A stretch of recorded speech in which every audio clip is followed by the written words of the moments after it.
Olá, tudo bem? Eu sou o Wesley e seja muito bem-vindo e muito bem-vinda à imersão Full Stack Full Cycle. E se você ainda não assistiu aos vídeos 1 e 2, eu super recomendo que você os assista e depois volte nesse aqui. E antes de eu ir direto ao assunto, eu gostaria que você assistisse isso que eu vou te passar agora e me dissesse o que esses caras têm em comum. Eu trabalhava numa empresa grande, e só que, tipo, eu tava sentindo falta de alguns desafios. Eu não tava muito feliz também na carreira, tudo. Eu tava meio que, tipo, pensando até, cara, eu não preciso ficar só aqui. Porque ali eu tava basicamente só como um programador mesmo, né? E eu queria partir mais uma parte de engenharia, uma parte um pouco mais ampla. E algumas vezes eu realmente falava, nossa, será que eu tô na área certa? E vinha aquela, né, que a gente chama de síndrome do impostor, né? Acho que eu tô ficando realmente... Minha zona de conforto tá pegando muito, eu tô ficando muito acomodado aqui. Foi um amigo meu que me apresentou. Um amigo meu falou, putz, você acompanha esse... Foi realmente o canal da Full-Cycle. Eu falei, cara, não conheço o canal. Aí ele me passou o canal e eu comecei a ver. Aí que eu fui e falei, vou adquirir, que esse curso realmente parece bom. Só que assim, foi uma grata surpresa, porque ele tava melhor do que eu pensava. Aí comecei a fazer o curso e aí começou a me abrir um pouco a mente mais. E tipo, eu tô agregando tanto conhecimento, acho que tá na hora de eu testar esse conhecimento indo pro mercado. Aí eu fui e falei, não, vamos lá, fiz a entrevista, o pessoal gostou e hoje eu tô lá e hoje eu vejo que, tipo, muito do que eu tô vendo ali no curso que eu venho estudando, eu tô conseguindo aplicar. Então, tipo, e isso dá uma satisfação maior. Eu acho que, tipo, o benefício que te traz é muito alto. Para mim, tipo, me ajudou a ir para a empresa que eu tô hoje. Bem, atualmente eu tô trabalhando pro Banco Itaú, trabalho na equipe de engenharia. E, assim, depois que eu comecei a fazer o curso, eu comecei a me sentir mais seguro. Cara, foi, assim, realmente o curso que eu vi, foi o curso mais completo que eu consegui encontrar hoje. Cara, o LinkedIn direto, é pinga, e... Por enquanto eu falo, não, galera, acabei de chegar na empresa, faz 3 meses que eu tô aqui, eu quero ficar um pouco... Vocês não estão aí só para vender curso, vocês estão aí para formar os profissionais. Então, em 6 meses na empresa que eu trabalho hoje, eu já recebi meu primeiro aumento. No começo foi assustador, porque eu ainda não tinha começado o curso. Eu ouvi um monte de termo que eu nunca tinha ouvido falar na vida também. O meu chefe chegou e falou de BFF, eu falei, caraca, Best Friend Forever, o que a gente vai fazer com isso aqui, cara? E aí eu descobri, né, que era back for front, e aí depois estudei isso no curso, né? Então, o fato de eu estar sendo envolvido nessas coisas me gerou um incômodo bom, né? Que foi onde eu realmente busquei encontrar algo que pudesse me equiparar a essas pessoas top que também tinham sido contratadas para poder fazer a coisa acontecer aqui. Basicamente, tudo que a gente tem hoje, onde eu trabalho, é monolito. E a proposta que aconteceu quando eu entrei na empresa em dezembro vamos estrangular isso, vamos fazer microserviços. Vamos desacoplar tudo que a gente tem hoje e vamos transformar tudo em microserviço. E na hora que eu vi a ementa do curso, né, eu falei, cara, é exatamente isso que a gente está começando a implementar na empresa que eu trabalho hoje. E aí eu fui vendo lá, poxa, vamos fazer um monte de microserviço no curso, então, vamos comunicar eles, vamos usar o que para autenticar Keycloak. Faz 2 meses que subiu um servidor de Keycloak em homologação, a gente já está começando a fazer integração, entendeu? E vamos colocar em produção também na empresa. Eu comparei esse curso a uma pós-graduação, a uma especialização. Porque se eu dedicar muito tempo a isso aqui, né, vai dar praticamente o tempo de uma especialização, de uma pós, né? E se a gente for comparar esses preços, aí não tem para ninguém. Entendeu? Porque é muito mais barato que uma pós, muito mais barato que uma especialização. Eu estudei o ano passado inteiro para ser arquiteto. Era uma meta minha. E eu entrei na Infracommerce como arquiteto de software. Olha que legal. Estou fazendo o curso, né? Tem um nível acima aqui na hierarquia, é arquiteto de solução. Abri uma vaga de arquitetura de soluções e o primeiro nome que apareceu foi o meu. A partir de sexta-feira passada, eu sou arquiteto de soluções. Toda semana eu recebo proposta no LinkedIn. Eu nem atualizei ainda, né, com o novo cargo. E assim, eu também não estou acessando muito o LinkedIn, porque como eu estou muito na pegada, né, tipo, estou gostando do curso, casa certinho com o que a gente vai começar a aplicar, Eu falei, eu nem vou me abrir pro mercado, né? Porque senão vai bombar mais ainda. Mas toda semana os caras me chamam, eles leem o meu perfil lá, né? Veem o que eu tô fazendo e estão me chamando para conversar.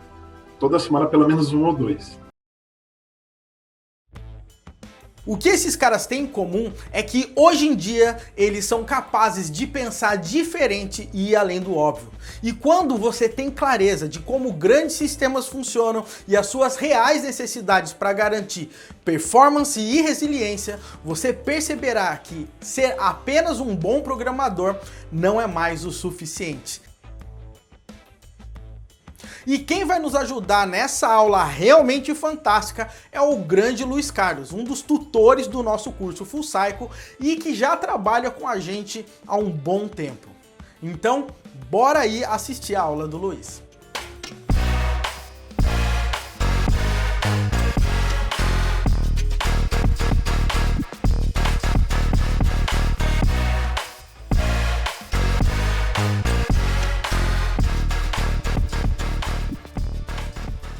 Salve, das beleza? Luiz Carlos na área.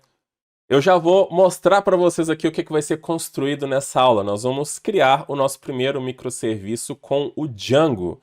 E já tem uma telinha aqui de login, eu já consigo logar na minha aplicação. Tenho autenticação funcionando com o painel administrativo. Nós vamos ter times Brasil, Alemanha, Portugal. Nós vamos construir tudo isso aqui durante essa aula. Então eu posso criar um time. Posso editá-lo, excluir se eu quiser. Criar jogadores. Tem Cristiano Ronaldo, Messi, Neymar. E tenho a entidade mais complexa, o modelo mais complexo, que é o próprio jogo. Então tem a data do jogo, quem está jogando contra quem, os gols e as ações. Tudo isso aqui é construído sem que a gente toque em uma linha de CSS e JavaScript. Um dos pontos fortes do Django Framework é te dar um painel administrativo que em minutos você já consegue ter isso aqui. É verdade, você não precisa triscar em uma linha de HTML. É tudo só Python e é muito rápido, tá? Então eu vou te ensinar isso durante essa aula. E tudo com Docker. Vai desenvolver aqui com todo o nosso ambiente de desenvolvimento utilizando o VS Code, integrado com Docker, e vários macetes para você poder deslanchar e criar seus painéis administrativos em minutos. Eu vou contar para vocês um pouquinho da história do Django para você poder entender a magnitude desse framework. Na verdade, ele é o framework hoje web mais popular da comunidade Python, mas se a gente olha todas as linguagens de programação, ele é um dos frameworks mais antigos ativos, porque ele foi criado em 2013. 2013 não, 2003, tá? 2003.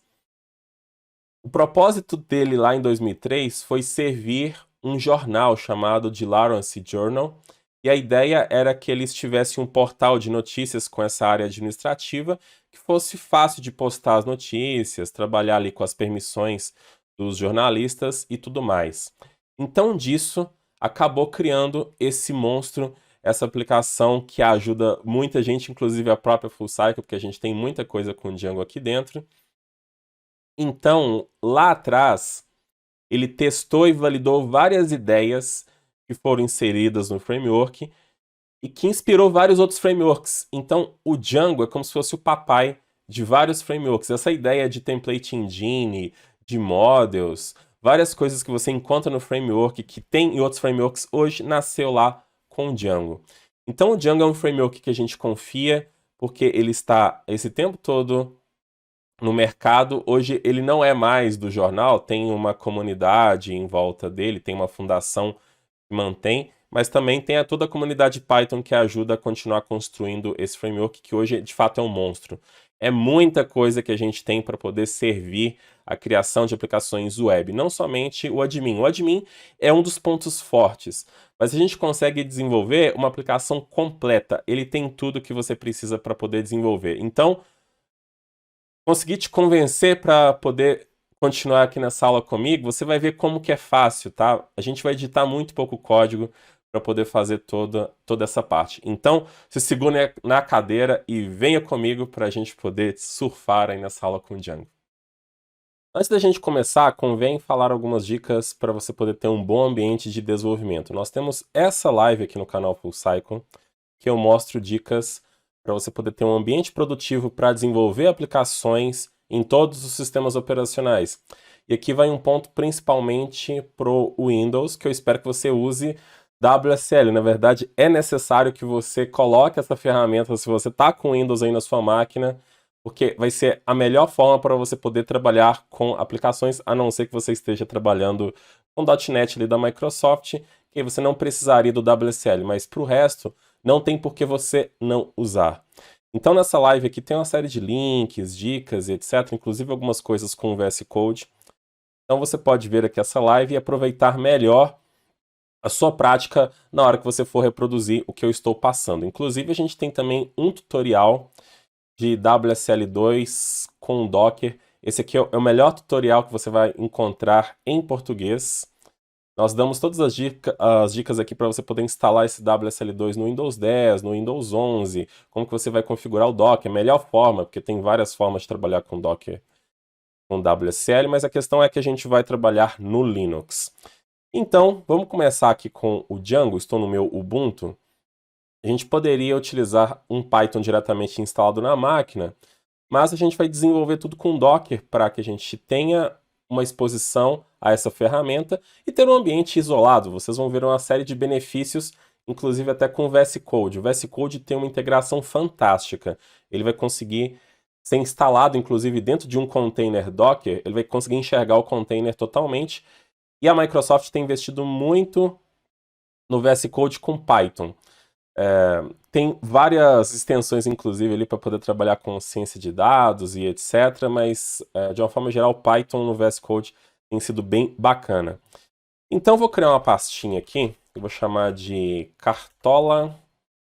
Acho que eu vou chamar só de Django. Porque depois, na hora que subir, vai ter lá um monte de cartolas. É melhor colocar Django, porque vocês vão bater o olho. Aí fica melhor. Tá, então, code ponto. E vamos abrir o VS Code. Tá aqui, autorizado aqui que tá seguro.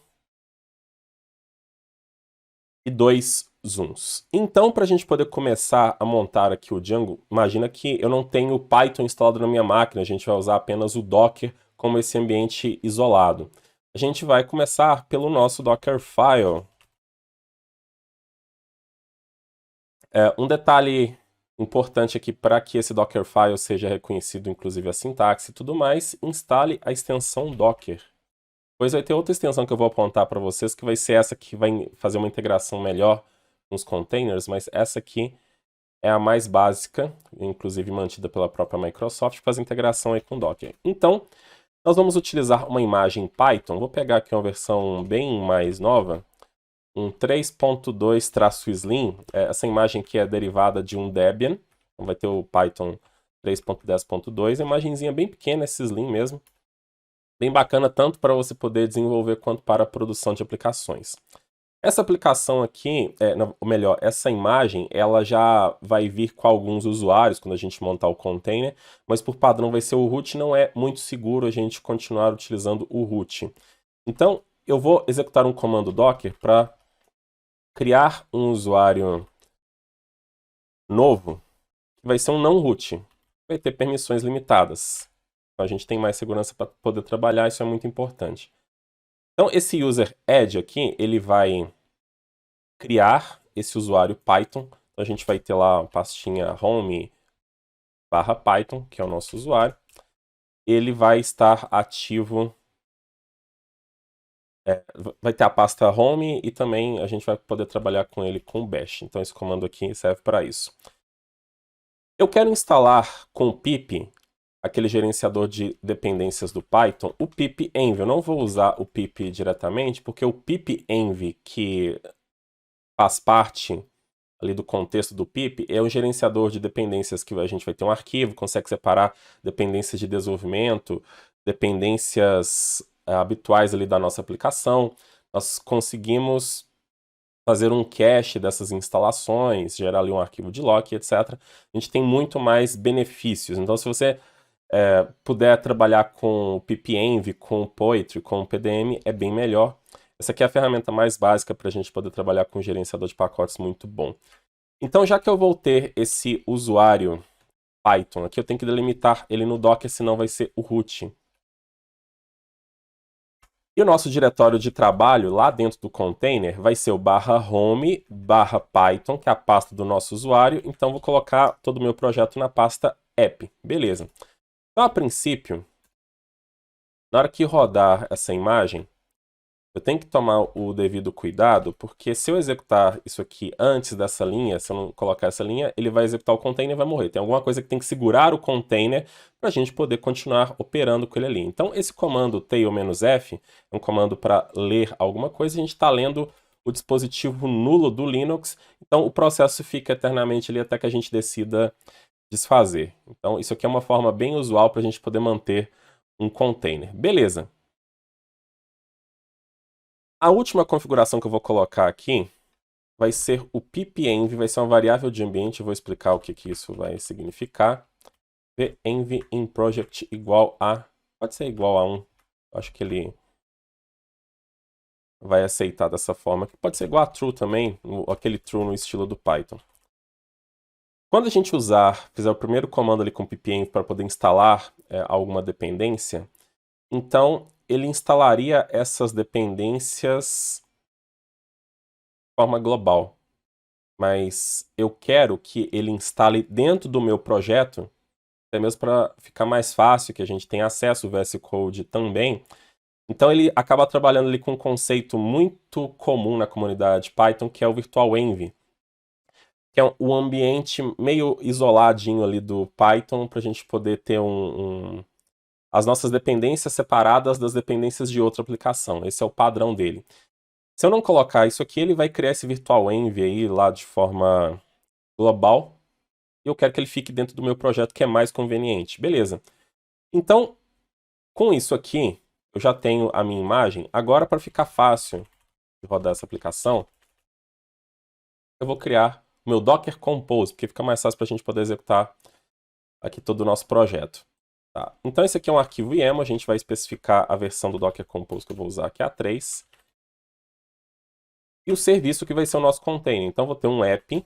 Eu quero que ele faça o build do container usando o Dockerfile. Então, build ponto, ele vai identificar o Dockerfile aqui da raiz. Vou declarar um volume para que ele pegue tudo que está no meu projeto e sincronize com o nosso diretório de trabalho. Então, tudo que eu vou fazendo aqui, ele vai mandando para dentro do container. E aí a gente vai brincando com o nosso desenvolvimento. Beleza. Com essa configuração aqui, eu poderia vir no meu terminal e executar um Docker Compose up. Ele iria subir o container Docker baseado na nossa imagem Python, com essas configurações aqui já com pip disponível para a gente poder instalar pacotes Python. E aí que é o grande vantagem do VS Code, que é utilizar a extensão dev container. Na verdade, ela chamava de... Às vezes você pode ver algum conteúdo meu falando sobre esse cara chamado de remote container, mas recentemente eles mudaram para dev container. Acho que foi até melhor. Que é essa extensãozinha aqui, ó. Inclusive, você pode instalar até o Remote Development, que ele instala, na verdade, outras 3 extensões remotas que podem ser úteis para quem é Windows. Ele vai acabar instalando uma integração aqui com WSL, por isso que ele está mostrando WSL aqui. O VS Code está rodando dentro do WSL, mas esse Dev Container ele vai permitir que o VS Code seja instalado dentro do container e ele vai enxergar o Python lá, a gente tem acesso total. Inclusive, até evita da gente ficar executando esses comandos aqui, que você tem que aprender, obviamente, mas a gente não consegue ter uma aula que a gente vai explicar todos os comandos do Docker e também desenvolver a nossa aplicação, senão a gente teria aí uma aula, pelo menos, de umas 6 horas e etc. Né? Mas o Dev Container, ele vai abstrair muitas coisas, facilitar até o seu entendimento do Docker. Então, olha só, com esse cara instalado, eu vou chegar aqui e vou selecionar, ver aquele comando ali com o VS Code, Dev Containers Open Folder in Container. Aí, inclusive, era para ele mostrar aqui para mim. Deixa eu ver se eu selecionar essa aqui, ele vai mostrar. Eu selecionei essa aqui, ó, do Rebuild e Open Container. Eu acho que para vocês vai ser a primeira vez que você está executando. Ele vai mostrar exatamente essa opção na outra que você selecionar, mas esse Dev Container, ele tanto faz essa integração quanto ele te dá várias pré-definições. Então você vai encontrar imagens prontinhas aqui para trabalhar com Python, com Java, com PHP e outras coisas. É bem interessante, mas eu quero que ele use o meu próprio Docker Compose como referência. Então eu selecionei, ele vai recarregar o VS Code de novo, e agora ele está executando o Docker automaticamente aqui para mim. Tem alguma coisa talvez que eu tenha feito errado?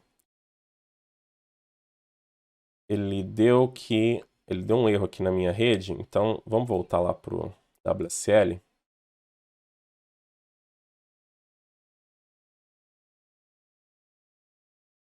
Ele deu um errinho aqui de rede. Ele vai mostrar que ele tentou encontrar uma network. Eu não delimitei que ele vai criar. Ele criaria essa network aqui para mim. Vamos fazer o seguinte. Vou executar um comando. Isso aqui você não precisa executar, a não ser que você vê ali aquele problema com o network, que é porque outras configurações que eu tenho aqui do meu Docker. Eu vou fazer um Docker Compose DAO.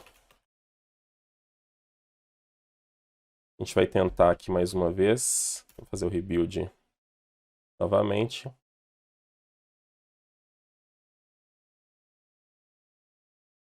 Continuou com o mesmo erro. Então vamos fazer aqui o edit.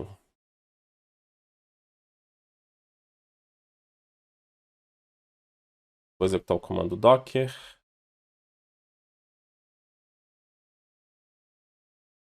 Network print, para ele poder excluir aqui as minhas redes, etc. Beleza? Agora vamos executar de volta. E que eu acredito que ele vai ser executado com sucesso.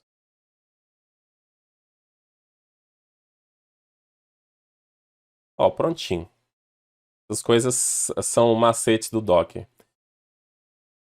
Deixa eu voltar o meu zoom aqui 0 e a zoom de 2 vezes. Aí ele vai instalando aqui algumas extensões, inclusive uma configuração muito importante que você pode fazer. Vir aqui no User Settings. Coloque, acho que agora é Dev Container. Você pode colocar extensões padrões que ele vai instalar dentro desse Dev Container, porque é um novo ambiente. Então, as extensões que você tem habitualmente no VS Code, muitas não vão estar dentro desse Dev Container, dentro do seu container, elas são instaladas lá. Então você tem que dar uma olhadinha aqui, as extensões de produtividade, principalmente. Aí você pode especificar ali naquela configuração extensões padrões para ele poder instalar. Então tenho várias aqui. Ó. Você coloca o ID da extensão, que você encontra ali do lado direito. Eu tenho várias aqui. Tá? Mas o que a gente vai precisar é a extensão do Python, que a Microsoft provê para o VS Code para a gente poder ter autocomplete, etc. Então a gente vai instalar ela aqui. E o Sorcery, que é uma extensão que eu gosto muito, que ela dá várias dicas, na verdade, Sorcery. Essa aqui, ó. Opa, ela fugiu. Essa aqui. Ela dá várias dicas de melhorias no seu código, é uma extensão bem bacana. Deixa ele instalando aqui também. Tá, então, isso aqui está fazendo com que a gente tenha que instalar essas extensões. Toda vez que eu subir um novo container, e Docker é algo que a gente não deve ter apego a container, porque ele é efêmero, ele pode ser excluído a qualquer momento, a gente teria que ficar instalando toda vez que subir esse ambiente aqui. Então a gente vai colocar as duas extensões aqui nesse arquivinho dev container JSON, que é o arquivo de configuração do dev container do VS Code. Então aqui em Extensions eu posso colocar extensões somente para esse projeto. Aquelas lá das configurações são globais a qualquer projeto de dev container que eu vou subir. Aqui é somente do meu projeto. Então eu vou pegar também a extensão do Python.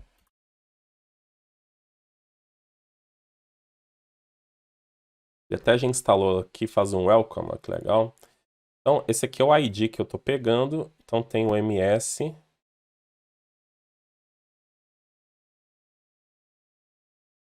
Ir aqui e colocar ela como primeiro lugar.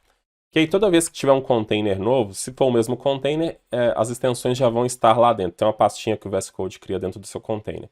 Mas se for um novo, ele já instala aquelas padrões e as que a gente precisa para o projeto. Beleza.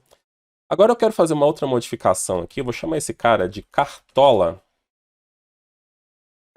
FC, não, Full Cycle, né? Vou plagiar aí o Cartola FC e colocar Django. Então, esse nome aqui é importante porque ele vai vir aqui onde está esse dev container, fica fácil para a gente poder identificar e depois aqui também na hora de abrir os recentes. O diretório de trabalho, ele vai criar por padrão para todo o projeto um /workspace, eu vou colocar /python, /home, /python, /app, que é esse que a gente determinou.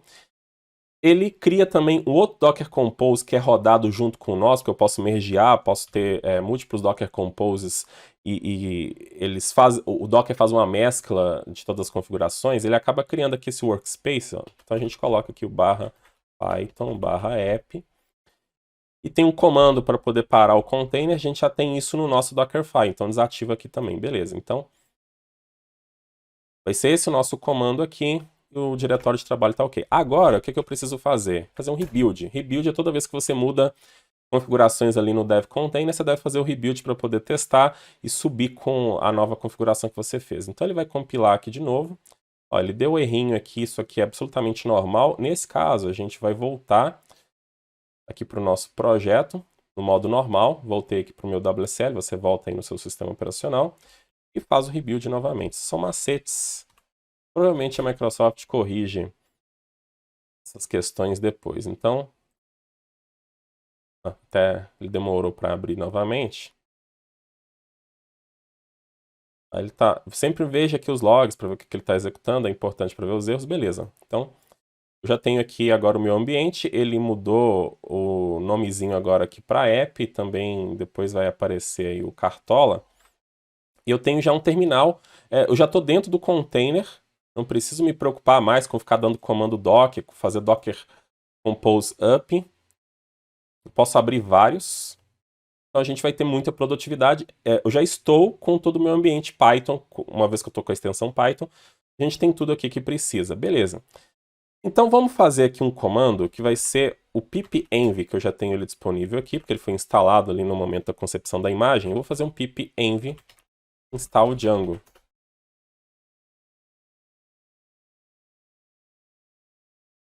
Ele está falando que criou esse virtualenv, ele criou o venv aqui no nosso projeto. Inclusive eu posso até, enquanto aproveitando que ele está instalando, vou criar um ponto git ignore. Quando a gente subir para o GitHub, tudo mais, eu não preciso de ter essa pasta no meu controle de versão, porque todo mundo pode instalá-la, uma vez que eu tenho aqui o pip file, que é todo o manifesto. Eu tenho o Django, né, que eu posso pegar a versão dele aqui no lock. O lock são todas as versões. O Django depende de outras coisas. Então eu tenho aqui todas as libs com as suas devidas versões. Se eu for instalar de novo é bem mais rápido, porque ele não precisa montar o grafo de dependência das bibliotecas. Então vamos pegar aqui o Django, ó, que foi instalado justamente nessa versão aqui, ó, tá o Django. É bom que a gente coloque aqui a versão, não deixe asterisco, porque senão ele sempre vai pegar a última. E aqui está a versão do Python que ele já identificou. Beleza. Para que a gente possa fazer qualquer comando aqui com o Django, eu tenho que ativar esse virtualenv. Então tem que fazer um pipenv shell.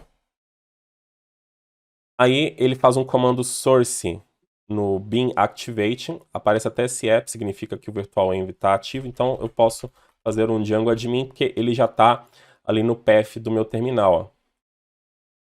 Então, para poder fazer qualquer coisa, eu sempre tenho que fazer esse pip shell, mas eu posso fazer uma outra configuração mais interessante para permitir, inclusive, que o VS Code enxergue melhor esse virtualenv.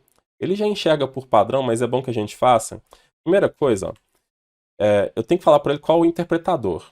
Ele já até identificou, como eu falei para você, né? O interpretador aqui já está pegando do virtualenv, que é o mesmo global, mas está pegando o que está aqui na pasta, está no nosso projeto.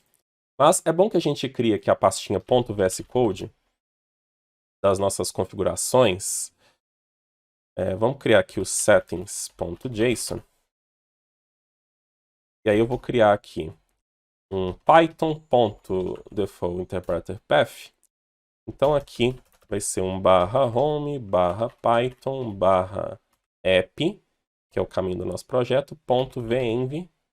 Até se o Copilot preenche aqui para mim, ó. Beleza. Então já fica definido aqui. Isso é bom para que todo mundo que pegue o projeto já esteja configurado. E aí eu vou fazer um Python. .terminal. E aí tem a configuração aqui que é o Activate Environment True. O que isso vai fazer? Toda vez que eu abrir um terminal, eu teria que ficar fazendo aquele pipenv shell. Agora, eu vou excluir esse terminal aqui, eu abrir de novo. Ele já está fazendo o comandinho manualmente. Então, toda vez que eu já abrir uma nova instância, eu já tenho o virtualenv funcionando. Beleza, show de bola. Estamos operando já com tudo ok. Olha só que legal, né? Essa integração toda. Eu não precisar rodar comandos para abrir terminal. Isso é fantástico. Agora vamos criar o nosso projeto Django, né? Porque por enquanto aqui só tem um monte de coisa que não tem nada a ver com Python. Então eu vou criar aqui, vou fazer com o Django Admin, que a gente já tem disponível. Django Admin Start Project. A gente já tem o Django instalado. A gente consegue fazer várias coisas com esse cara aqui, criar projetos, criar módulos e etc. Então eu vou chamar ele de Cartola FC. Aqui eu vou colocar Cartola FC. Beleza. Então ele vai gerar aqui uma pastinha que eu vou fazer uma pequena mudança. Esse manage.py, que vai ser o cara que a gente vai rodar comandos do nosso projeto e fazer outras coisas, ele vem para a raiz. E esses outros arquivos Python aqui, eles vêm para cá. E eu vou excluir esse Cartola FC. Então essa aqui é a pasta principal do nosso projeto. Show de bola. Tá. Então, com isso aqui, eu vou rodar um Python manage.py.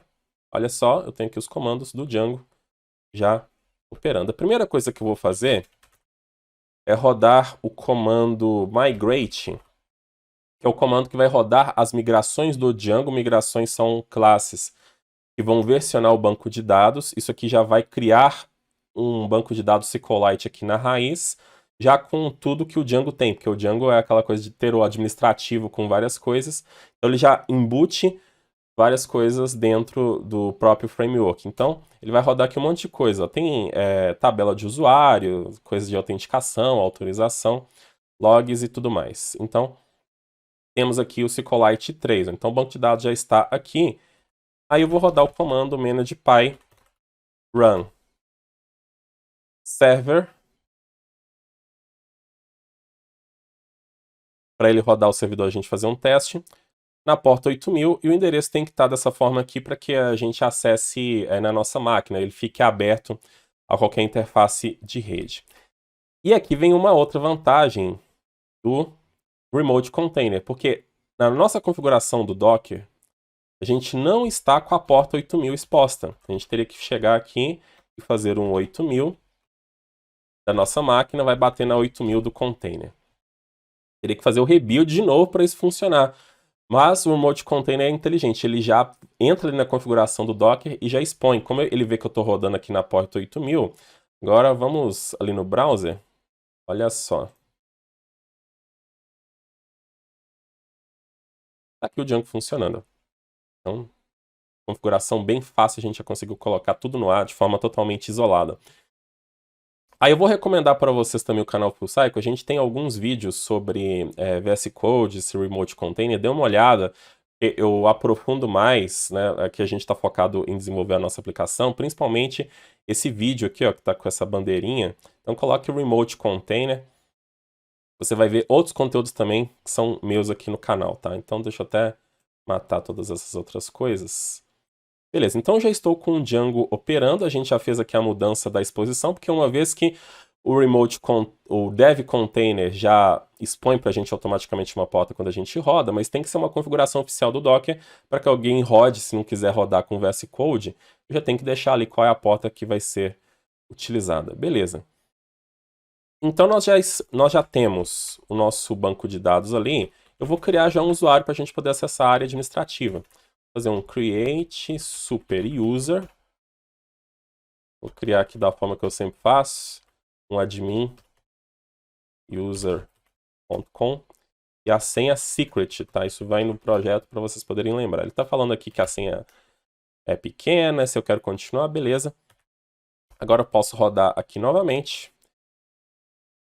E olha só o admin nosso funcionando.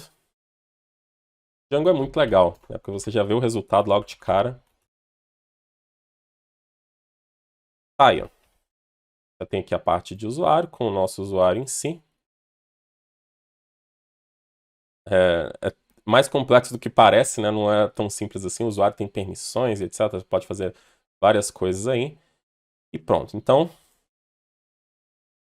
já estamos com tudo integrado aqui com o nosso container e etc. Vamos começar a desenvolver a nossa aplicação. Então, nós temos que desenvolver aquelas entidades, aquelas partes ali do sistema que vai envolver o player, o nosso time, os jogos. Então, eu tenho que criar um módulo aqui no Django. Que acho que esse conceito de módulo todo mundo vai entender, mas no Django, módulo é chamado de app. Então, cuidado quando eu falar app, eu estou me referindo a módulos, para não gerar confusão. Então, a gente vai usar aqui o Django Admin para fazer um Start Project. Então, a gente está iniciando um módulo, que eu vou chamar de app. Isso aqui é muito legal, porque eu posso ter vários módulos no Django, eles se conversam, eles se reorganizam, e eu posso reusar um módulo em uma outra aplicação Django também. Então, a gente concentra ali, reúne coisas correlacionadas e tudo mais, a gente consegue organizar muito bem o nosso código. Beleza. Então, aqui eu tenho um módulo com os arquivos já padrões que o Django fornece. Eu tenho que conectar esse cara no Django. Então, no arquivo de settings, aqui a gente tem todos os módulos, os apps instalados. Então, nós vamos colocar aqui o nome do nosso app. E aí ele já vai funcionar. Beleza. Agora, a primeira coisa que eu quero fazer aqui na aplicação, e vocês vão ver a produtividade ao fazer isso, é trabalhar já criando as nossas entidades, nossos modelos. Então, aqui em Models já é o arquivo para a gente poder fazer isso. Vamos começar pelo Player. Vai ser o jogador que a gente vai cadastrar. Então, Messi, Neymar e tudo mais. Então, esse modelo ele vai representar uma tabela do banco de dados. Todo modelo estende dessa classe Models, e aqui a gente vai colocar os atributos que vão corresponder aos campos da nossa tabela. Então o jogador vai ter um nome, eu tenho que modelar como vai ser esse nome. Então ele vai ser um char field. Aqui a gente não se preocupa com o banco de dados em si, porque quem vai fazer essa tradução é o próprio Django. Então aqui eu estou criando como se fosse um campo string, e o máximo de caracteres, não vou colocar 100, 50 já tá bom.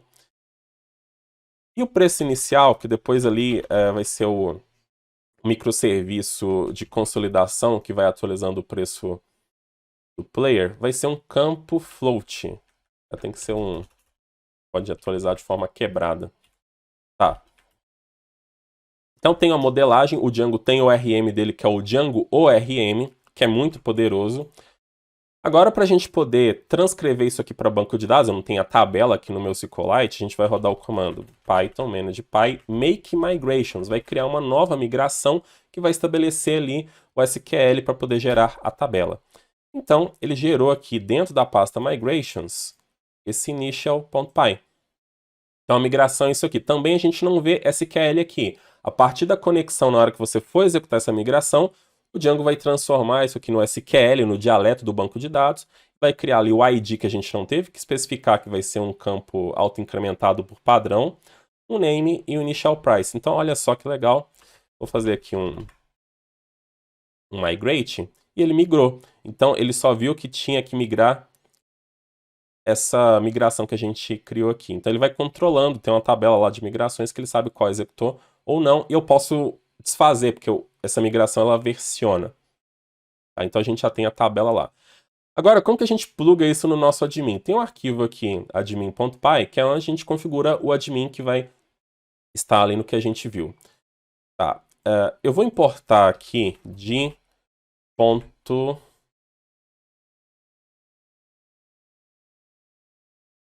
Models, o player. Vou até aceitar a sugestão dele.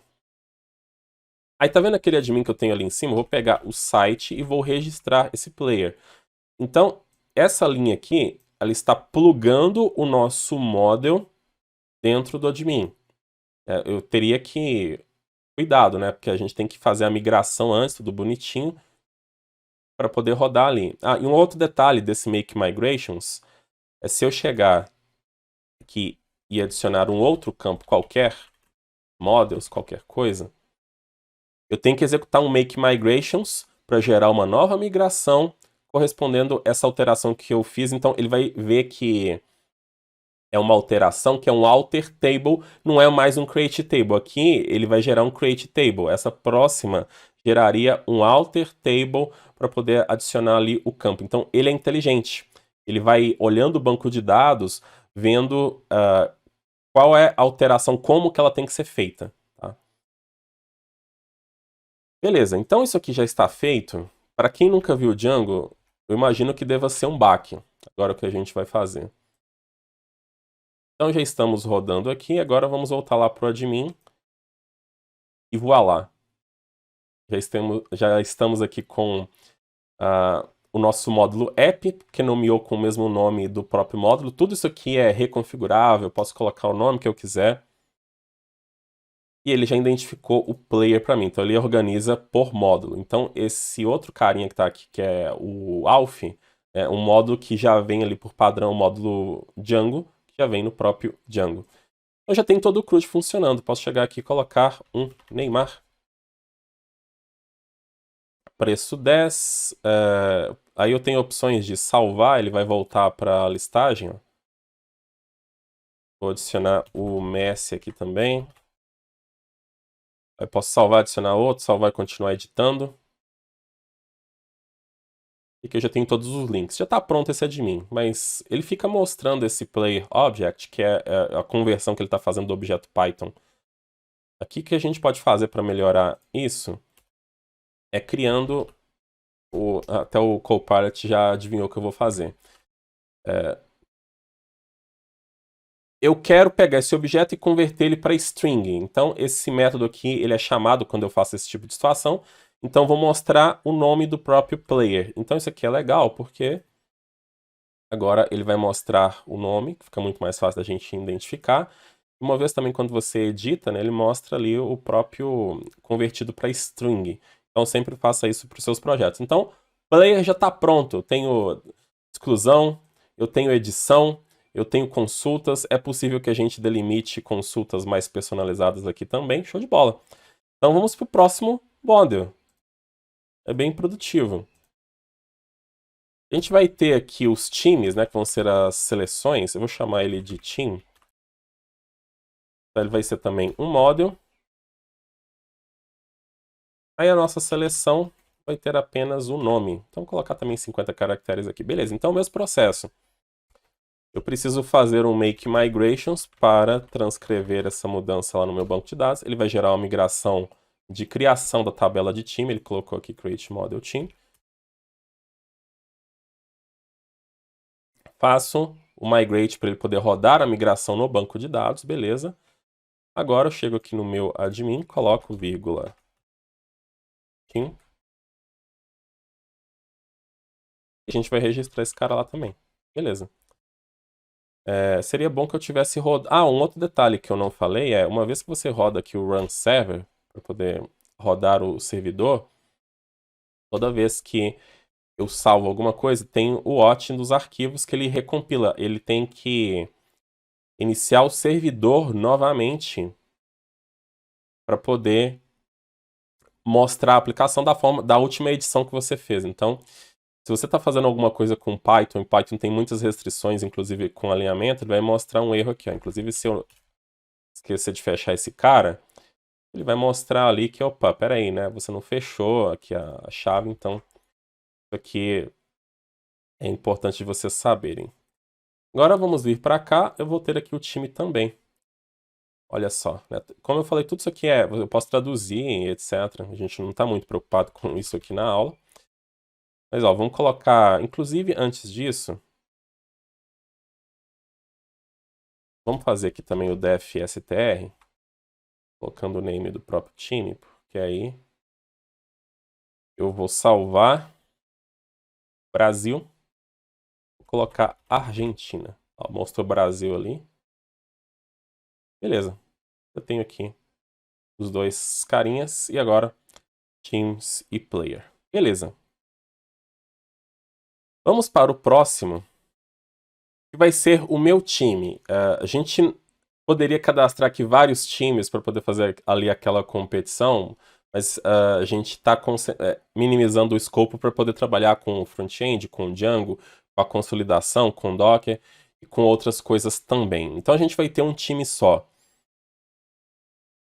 Eu vou até chamar esse cara de My Team. A ideia aqui poderia ter um nome para o meu time, mas a gente não vai trabalhar com isso porque eu vou ter um time só. Então, no My Team, nós vamos ter os players que foram selecionados por mim para que a gente possa concorrer ali na rodada. Ele já até criou essa parte aqui que eu deixei. E aqui já é o primeiro relacionamento que a gente tem com o Django. A gente tem vários tipos de relacionamento. Esse many-to-many faz com que a gente consiga ter uma relação de muitos para muitos com players. Então tem o Messi, tem o Neymar, a gente vai ter outros jogadores também. Eu posso escolher vários jogadores. E o que ele vai acabar fazendo no banco de dados é aquela situação habitual. Então eu vou ter a tabela My Team, eu tenho a tabela Players, e aqui eu então vou ter uma tabela My Team Players. Vai ser a tabela intermediária, que a gente vai ter as duas chaves estrangeiras, Player ID. Não que o Django cria de uma outra forma, tá? Não quero entrar nesse detalhe aqui. Você pode olhar o seu banco de dados, ou até conectar com outro banco de dados para você ver como que é o nome das tabelas. Mas aí ele vai criar essa tabela aqui dessa forma. Mas olha a facilidade disso. Eu só preciso especificar o many-to-many field. Então agora, vamos fazer aqui um make migrations, para ele poder criar a migração para poder gerar essa tabela. Ó, my team model. E agora eu vou executar a migração no meu banco de dados. Beleza, então vamos rodar aqui a nossa aplicação. E aqui no meu admin, vou duplicar aqui mais uma linha e vou acrescentar My Team. Beleza. Vamos ver aqui se está tudo ok. De bola, ele viu ali o change no admin. E agora vamos para cá de novo. Ao atualizar, ele vai mostrar aqui o My Teams. Eu posso criar vários times. Aí, como é um campo que eu posso selecionar vários, ele vai colocar um campo select múltiplo. A gente consegue, inclusive, se não tiver um player aqui, tem um modal que abre, posso inserir um player sem ter que mudar de tela. Isso aqui é bem legal. Isso aqui, na verdade, não tinha antes no Django, mas foi criado, não lembro exatamente, mas já tem um bom tempo. Já tem essa linkagem. Se você não gostar, quiser um autocomplete, às vezes a gente tem vários players. Se tivesse 1000 players, não seria muito legal ter um campo dessa forma. Aqui tem como fazer outras configurações. A comunidade cria várias coisas para melhorar esses admins e você pode criar também, tá? Então não fique preocupado com isso. O admin, ele não é enrijecido. Ele permite que você trabalhe da maneira que você quiser. Tudo aqui é reconfigurável, CSS, JavaScript e tudo mais. Mas vamos criar aqui o nosso time. Na verdade, o que ele deu aqui que não tem atributo name? Ah, tá. É porque eu fiz algo aqui que eu não devia ter feito. Aqui não tem name mesmo, né? Aqui a gente pode colocar... Vou fazer aqui... vou aceitar essa sugestão dele. Eu vou explicar o que isso aqui representa. Principalmente para a galera que nunca viu Python. Isso aqui é uma lista no Python. Nós temos basicamente 3 estruturas básicas para poder armazenar dados. Uma chamada de lista, outra é chamada de tupla e outra chamada de dicionário. São essas três estruturas. Quando você vê chaves, melhor, colchete, é uma lista. Então aqui a gente está criando uma lista de players somente com o nome. Isso aqui é bem legal, porque em outras linguagens eu teria que fazer isso em várias linhas, mas isso aqui é um modo pythonico, que a gente costuma falar na comunidade. Isso aqui é chamado de list comprehension, que é essa lista inline. Então, ao criar essa lista aqui somente com os nomes dos players, eu estou convertendo ela para string, que é o que a gente precisa lá para ficar mostrando as coisas. E esses strings também que a gente está fazendo, eles acabam sendo interessantes quando você está manipulando ali o terminal, você está querendo mostrar o valor de um objeto, você não precisa fazer objeto ponto, ele já te mostraria uma prévia convertendo ele para string. Então, essas configurações, elas são valiosas. Eu vou voltar aqui. Eu acho que ele criou. Ou não, não criou. Então vamos selecionar dois carinhas aqui, ó. Ainda eu tenho o Messi e Neymar, então quando a gente volta pra cá, ele meio que serializou a lista. Beleza. Agora, com isso aqui feito, a gente vai ter o model mais importante aqui, que vai ser o jogo. Então nós vamos ter o match. Então vamos lá. O que a gente vai ter no match? Nós vamos ter o match date, que é a data. E nós temos uma representação que o Copilot está indicando que é o date field, mas eu não quero o date field, eu quero o date time, porque a gente vai trabalhar com horário também. Aí eu quero colocar aqui o time A, eu vou chamar assim de time A. Vou aceitar aqui a sugestão dele. Nesse caso, vai ser uma chave estrangeira que eu estaria criando na tabela. Então, eu utilizo o campo forEachKey, passando qual é o model relacionado. E aí tem aquelas políticas lá de banco de dados SQL. Quando excluir, o que você quer fazer? Eu quero excluir em cascata? Meu Deus, não. Eu quero fazer a proteção. Então, eu só posso excluir aqui um team se ele não estiver relacionado com nenhum match. Se ele estiver relacionado, vai dar aquele erro lá de banco de dados. O Django, inclusive, retorna e fala, ó, não posso excluir, você vai ter que excluir todos os relacionados, etc. Esse related name aqui, ele permite que a gente acesse o relacionamento do lado contrário. Então, a gente pode colocar aqui, na verdade, esse related name está errado. Eu poderia, se eu quisesse consultar um time e pegar os matches.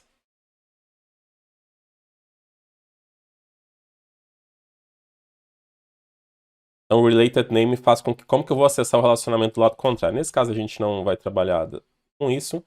Então, eu vou tirar essa parte, mas também estaria errado, porque do lado contrário eu não estou pegando o time A. Eu estou pegando o match em si. Tá, então eu tenho o time A, tenho o time B. Eu tenho o goal do time A. Vai ser um campo inteiro. Campo inteiro. Tenho o goal do time B. Tá, além disso, tenho as datas, tenho isso aqui. Que é isso? Vamos colocar aqui já um str de uma vez. Ele deu essa sugestão aqui, mas eu quero colocar versus com x em vez do vs. Que o source está nos dando uma opção para poder tornar isso aqui melhor. Está falando, olha, você quer mudar essa concatenação ali usando a notação de fstring? Claro. Que aí eu faço a concatenação, eu considero isso aqui muito mais legível. Então a gente coloca f, abre aspas, e aí eu posso usar as variáveis aqui conforme eu queira. Olha que legal. Então o source ele é bem interessante por conta dessas sugestões. Você faz alguma coisa ali, ele te dá uma sugestão melhor, você não é obrigado a acatar, obviamente. Beleza, tem mais alguma coisa? Não. Então, ó, vamos rodar aqui de novo, ele deu até um erro ali. Ele vai criar, ele cria um related name padrão. Então vamos colocar assim. Matches. Acho que é melhor colocar assim. É bom que eu tenha matches no finalzinho da palavra para apresentar. Então, eu quero pegar os matches que eu sou time A e os matches que eu sou time B. Beleza. Ó, voltou aqui. Show de bola.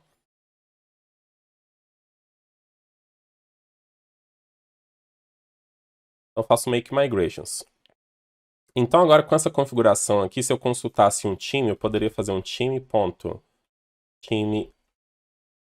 A matches.all.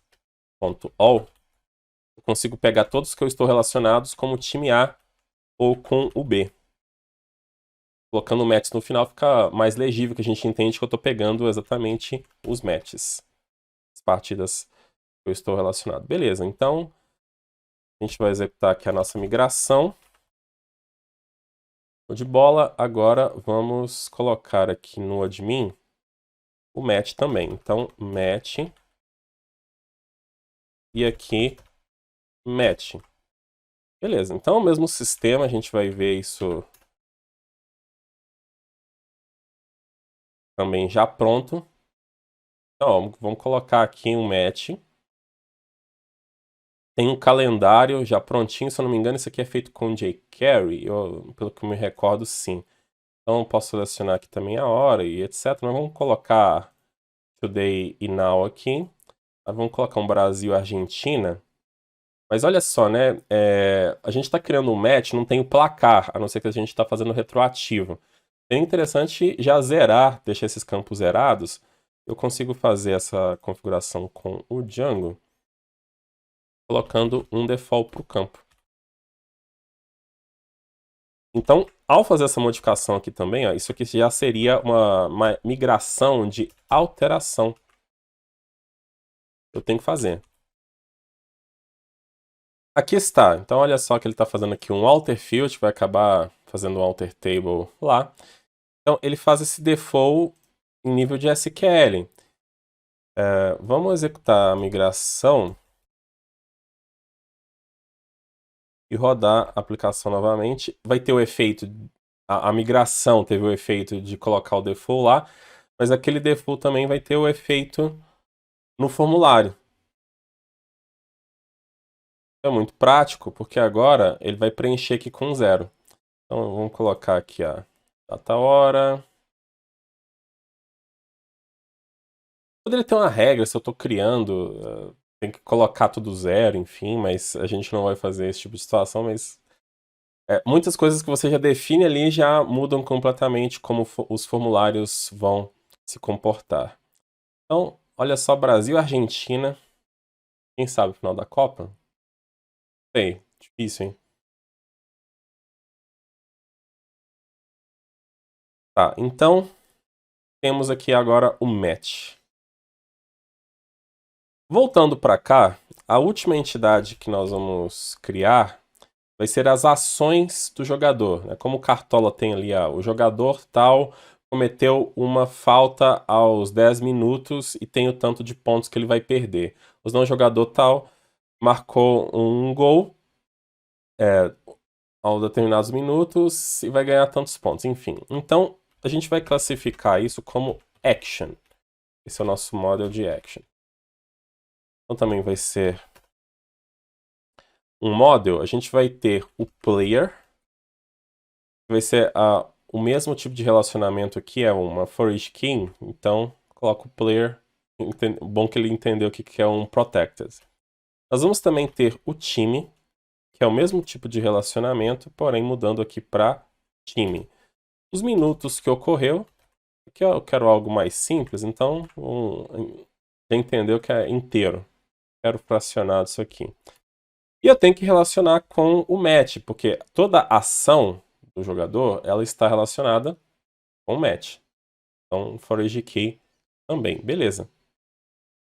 Inclusive aqui, ó, se eu quisesse colocar um related name actions, no momento que eu consultar uma match, eu posso fazer match.actions, que eu tenho acesso às ações daquela match. Tá bom. Beleza. Agora, a última coisa que a gente precisa aqui é da ação em si. A gente vai ter algumas. Gol, assistência, cartão amarelo, cartão vermelho. Eu vou criar uma subclasse. Isso aqui é um recurso. Para quem não conhece Python, pode achar estranho, né? Mas uma classe dentro de uma classe, sim, é possível. Tem um tipo aqui no Django RM chamado de Text Choices. Ele vai permitir que a gente crie aqui opções. Elas vão virar depois um campo select lá no admin, mas eu posso colocar assim, ó, o valor que vai ser salvo no banco de dados e qual é o label que vai aparecer no campo select. Vai ser com um Gzinho maiúsculo. Isso aqui, a gente está criando uma tupla, tá? Tupla no Python, normalmente você vai ver dessa forma aqui, mas isso aqui é uma sintaxe mais clean. Eu vou ter também... o cartão amarelo eu tenho. Ele vai criar cartão vermelho também? Vai, beleza. E eu quero assistência. Olha eu tentando mandar na inteligência artificial. Ele já identificou aqui, mas o Yellow Card eu quero colocar dessa forma. E o Red Card eu quero que ele armazene dessa forma. Então aqui os segundos são os labels, os primeiros são os valores. Agora eu vou criar o meu campo. Models.charField. Ele vai até preencher para mim. Vai ser um campo em que as escolhas vão ser essas aqui. Então, esse charField, ele é poderoso. Ele vai relacionar com essas choices. Essa classezinha aqui, ela vai ter essas choices, fazendo com que apareça somente essas opções já lá diretamente no admin. E ele vai até validar. Se eu passar uma action que não está cadastrada aqui, que não está prevista, ele vai falar que é inválida. Isso aqui não é gerado tabela no banco de dados, vai gerar somente os campos. Essa classe, essa subclasse, é apenas para a gente poder organizar melhor. Porque se eu quiser acessar as escolhas, eu posso acessar action.actions.choices. Tá. Beleza. Aí o que eu poderia fazer aqui em relação a string é retornar nome do player e a ação, mas talvez eu poderia colocar self minutes. Coloco minutes. Na verdade, vou colocar minutes não é no singular, plural. Eu coloco um apóstrofe, que aí mostra assim, 1 minuto, tracinho jogador, tracinho ação. Na hora que a gente vai converter para string, melhora lá o admin. E a nossa manipulação da action, beleza. Então, vamos parar aqui, vou rodar um Python manage.py make migrations. Ele vai gerar a migração de criação dessa tabela. E aí,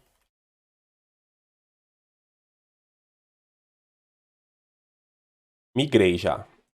Então vamos para o admin. Ó, tá vendo? Migrações vai aumentando. Você vai tendo essa pasta aí bem grandinha ao longo do tempo. Isso é absolutamente normal. Agora vamos importar a action. E aqui vem action. Beleza. Agora vamos rodar aqui e ver como é que ele vai colocar essa ação. Então, temos as actions. Eu vou gerar uma nova action. Então, tem o player, que ele já identificou. Time. Minutes, que é inteiro. Qual é o match? Qual é a ação? Isso aqui tá ok em sentido de funcionamento, mas imagine que eu estou operando um admin de um sistema como esse, está acontecendo lá no Brasil e Argentina, vai acontecer ações o tempo todo. Neymar tá fazendo tal coisa, Messi tá fazendo tal coisa. E essa ação aqui, ela tá segregadinha, porque eu teria a listagem dessas ações aqui. E também listagem de outras ações de outros jogos. Seria melhor, para ficar mais claro o que eu tô querendo dizer, que a gente trabalhasse com as ações aqui dentro da própria match, dentro do próprio jogo. Eu vou colocando ali as ações que tá acontecendo naquele jogo, tá? Um outro jogo, Alemanha e França, Então, eu estou fazendo somente lá. Imagina toda vez a gente ter que ficar entrando aqui na Action. Ah, eu estou selecionando qual é o jogo. Selecionando... Tem uma chance muito maior de erro.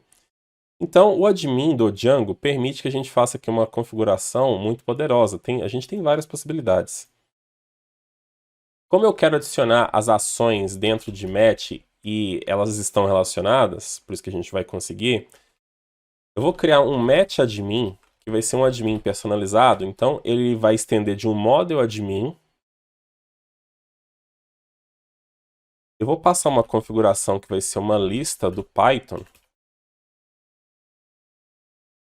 Essa configuração aqui de inlines vai ser uma action inline.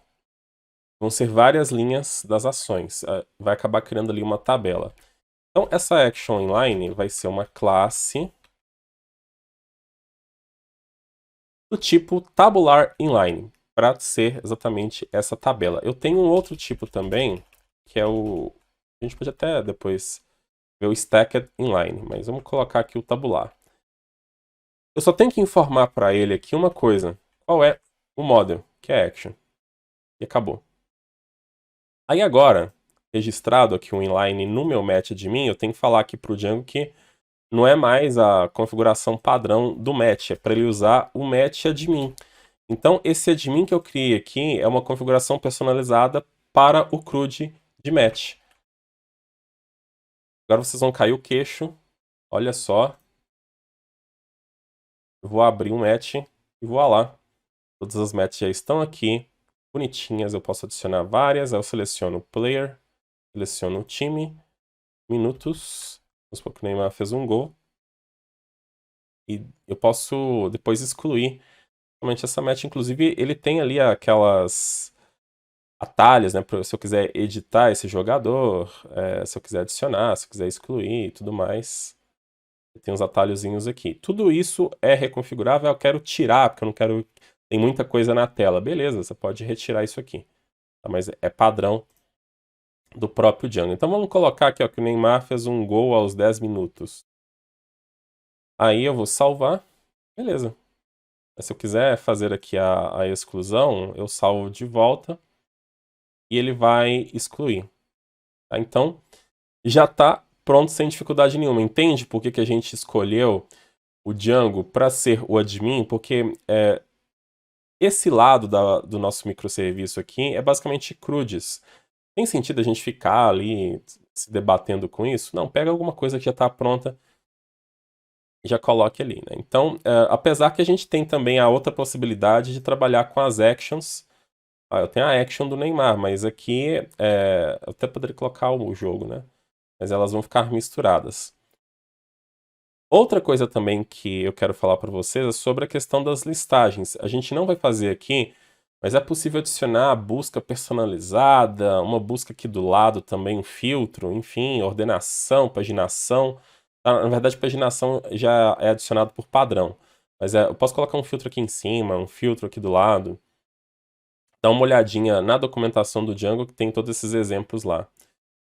A outra opção para a gente poder trabalhar ali com a Action seria o Stacked Inline, mas não seria muito adequado quando você tem vários campos. Ele vai mostrar dessa forma aqui. Pode ser até... Eu acho que aquela outra é mais eficiente, mas você pode entender que isso aqui também, um abaixo do outro, é interessante. Tanto faz, né? O comportamento vai ser o mesmo. O nosso admin está pronto. Ele serve para a gente poder consolidar essas informações iniciais, mas players, match e também as ações vão ser enviadas para a aplicação de consolidação de estatística que o Wesley vai construir com o Golang que você vai ver durante a semana. Então o admin serve para que essas informações iniciais sejam estabelecidas e que a gente consiga iniciar esse Cartola FC. Então nós vamos ter que fazer uma comunicação entre o nosso microserviço de Django com a aplicação Golang. Isso vai se dar através do Apache Kafka. A gente não viu isso ainda aqui nessa aula e isso vai ser mostrado durante a semana. Por isso a gente não vai terminar 100% esse microserviço, mas a gente já vai deixar no jeito para poder adicionar essa comunicação com Kafka, para que a gente possa enviar essas informações para o microserviço do Wesley. Então, toda vez que algo for manipulado no nosso admin, eu tenho que enviar uma mensagem para lá. Não vamos nos preocupar como que essa mensagem vai ser enviada. Mas como que eu conseguiria fazer para capturar um cadastro ou uma atualização do que está sendo feito aqui? É porque o nosso admin já fez tudo. Não teria um lugar aqui para eu poder adicionar um código que ao salvar eu fazer alguma coisa. Como que eu conseguiria capturar esse acontecimento de salvar ou de atualizar? Nós vamos utilizar eventos, e essa parte no Django é bem legal. Então nós temos dois conceitos. Na verdade, no Django, eventos é igual aos signals, que são os sinais. E os receivers são listeners. Eventos e listeners são mais utilizados em outros projetos, em outros frameworks. É assim que a gente acaba conhecendo. Mas no Django sempre tem que ter um conceito bem específico. Então, evento é algo que aconteceu. É o cadastrar, é o atualizar, é o salvar, também capturar do banco de dados. E o receiver vai receber a notificação desse sinal. Quando o sinal acontecer, meu receiver vai ser executado. Então nós já temos sinais para o CRUD dos models. O Django RM já nos dá esses sinais, a gente já consegue utilizá-los. Vamos criar aqui um arquivinho de receivers.py. Aqui eu já aviso que existem várias formas da gente trabalhar com esses receivers. Poderia ser até dentro do arquivo de models, mas eu particularmente não gosto de colocar esses receivers aqui. Eu gosto de separar num arquivo para deixar uma responsabilidade mais organizada. Em outro arquivo a gente consegue fazer uma manutenção melhor. Então vamos pegar aqui o caso de... Eu acabei de cadastrar um player e eu tenho que notificar essa aplicação do Wesley. Então eu vou ter aqui um receiver que eu vou chamar de Publishing Player Created. Tá? Inclusive eu até acho que o Copilot ele vai já entender o que eu estou querendo fazer. Ele já vai colocar o receiver no formato que a gente precisa. O receiver nada mais é do que uma função que vai receber o sinal. Então eu tenho quem enviou esse sinal para mim, a instância em si do que aconteceu. No caso, se eu estou criando um player, aqui eu recebo a instância do player. Aí eu posso importar o tipo desse player, porque com o tipo eu tenho acesso ao autocomplete, fica bem melhor de entender todas as informações. Eu tenho acesso ao name, ao initial price e etc. E o created é um boolean. Eu posso ter outros argumentos que são passados aqui também, por isso que eu tenho o QE arguments, que é algo bem natural de uma função Python. Então, esse evento, na verdade, esse receiver, ele é notificado tanto quando o player é criado, quando ele é atualizado. E o nosso objetivo aqui é apenas enviar uma mensagem para outra aplicação quando ele for criado. Por isso que, inclusive, Copilot até colocou esse if created, porque se eu estiver atualizando, eu posso descartar, não quero mexer com o evento de update. Então, eu consigo verificar isso com o created. Beleza. Isso aqui é uma função que por enquanto não tem nenhum efeito. Para que a gente possa ligar ela com esse evento, eu vou ter que passar aqui um decorator do Django que vai ser o receiver. E aí eu vou passar exatamente isso aqui. O Copilot consegue adivinhar o que a gente está fazendo. Aqui em cima eu vou importar de django.db.signals o post save. Então, esse aqui é o nosso sinal. E agora faltou o receiver, que eu tenho que importar de Django.dispatch import receiver. Dessa forma aqui, eu estou registrando esse receiver no Django para que quando acontecer a criação ou atualização feita no player, isso aqui seja executado. Se eu iniciar minha aplicação Django, ainda esse arquivo não está conectado de alguma maneira com o meu módulo app. Não vai acontecer nada. Eu preciso chamar esse cara no início do carregamento do meu app. Então a gente vai usar esse arquivinho aqui, que é o apps.py, que é a configuração do nosso app. Aqui é como se fosse o Bootstrap, o setup dele. Então nós temos aqui uma função ready, que quando ele está pronto, eu tenho que esperar o Django subir toda a infraestrutura dele. Aí a gente vai fazer um import aqui dos receivers. Por que eu não estou fazendo um import aqui em cima? No momento que a gente coloca aquele registro do app aqui, o Django já vai carregar esse arquivo. E nesse momento ele ainda não terminou de subir toda a infraestrutura. Então a gente estaria carregando os models e outras coisas antes do que a gente deveria carregar. Então a gente faz o import dentro do próprio ready para evitar esse tipo de problema. Então ele só vai carregar de fato depois que está tudo ok. Beleza. Então, com isso feito, vamos rodar novamente o run server na porta 8000. E com aquele print que está aqui, uma vez que eu faço a criação de um player, ele vai mostrar esse print para a gente. Então vamos vir aqui. Vou criar o Cristiano Ronaldo, né? Vou criar o Cristiano Ronaldo, eu criar o Messi.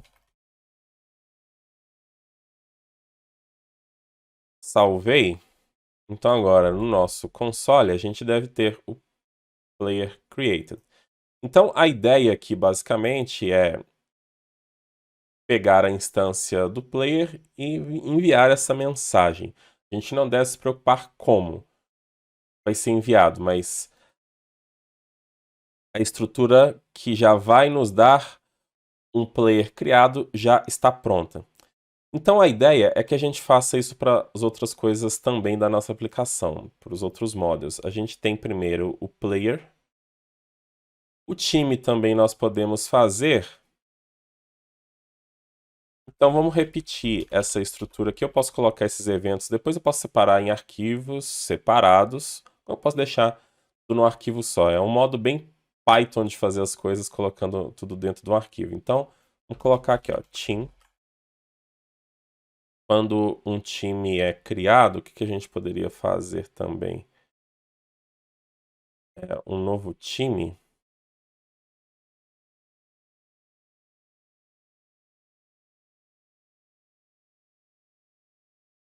Poderia publicar aqui um team created. Aqui eu vou receber o meu time. Então aqui eu tenho time created.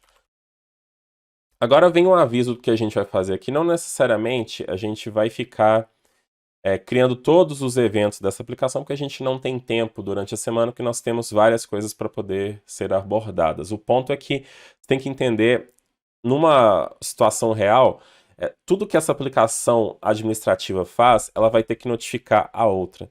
Então, através dos eventos, a gente consegue fazer essa notificação. Então, eu vou publicar um time criado. Agora eu não preciso fazer mais nada, e já está registrado lá o nosso receiver. Eu vou chegar aqui em Teams, vou colocar Portugal. Está adicionado, então a gente deveria ter ali Na verdade eu coloquei certo, eu coloquei errado. Aqui é Team.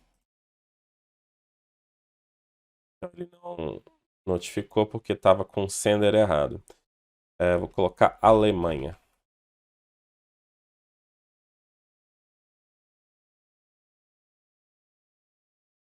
Team created, beleza.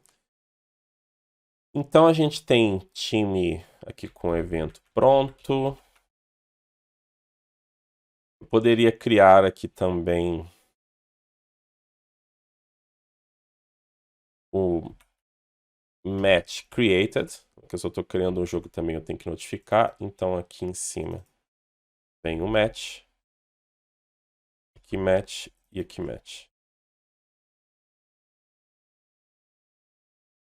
Beleza. Eu só quero notificar quando ele for criado. Tá, show de bola. Esse aqui eu não vou nem testar. Apesar que já ia dar erro, ó, porque eu tirei o time dali. Deixa eu jogar ele pra cá. Tá. Uma outra coisa que vai acontecer em relação ao jogo, que a gente aqui como administrativo que vai mudar o placar do jogo. O placar do jogo vai ser mudado. Então, o Brasil fez um gol, a Argentina fez um gol. Eu vou ter que notificar o microserviço do Wesley. Mais uma vez, a gente não está... Aqui não importa como que a gente vai fazer esse envio, mas e agora? Como que a gente vai lidar com essa situação? Eu poderia fazer nesse mesmo receiver que está aqui, porque ele também consegue capturar quando um update é atualizado.